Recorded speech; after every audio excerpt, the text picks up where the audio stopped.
حضرت سلمان فارسی رضی اللہ تعالیٰ عنہ سے روایت ہے کہ نبی اکرم صلی اللہ علیہ وآلہ وسلم نے فرمایا، اللہ حیا والا اور سخی ہے۔ اسے اس بات سے شرم آتی ہے کہ جب کوئی آدمی اس کے سامنے ہاتھ پھیلا دے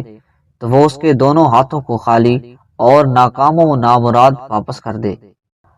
حضرت رافع بن رافع انصاری رضی اللہ تعالیٰ عنہ کہتے ہیں کہ ابو بکر صدیق رضی اللہ تعالیٰ عنہ ممبر پر چڑھے اور روئے، پھر کہا رسول اللہ صلی اللہ علیہ وآلہ وسلم ہجرت کے پہلے سال ممبر پر چڑھے، روئے، پھر کہا اللہ سے گناہوں سے عفو درگزر اور مصیبتوں اور گمراہیوں سے عافیت طلب کرو، کیونکہ ایمان و یقین کے بعد کسی بندے کو عافیت سے بہتر کوئی چیز نہیں دی گئی۔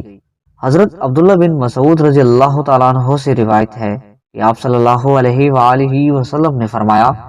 جب آدمی ثواب کی نیت سے اپنے اہل و عیال پر خرچ کرے پس وہ بھی اس کے لیے صدقہ ہے۔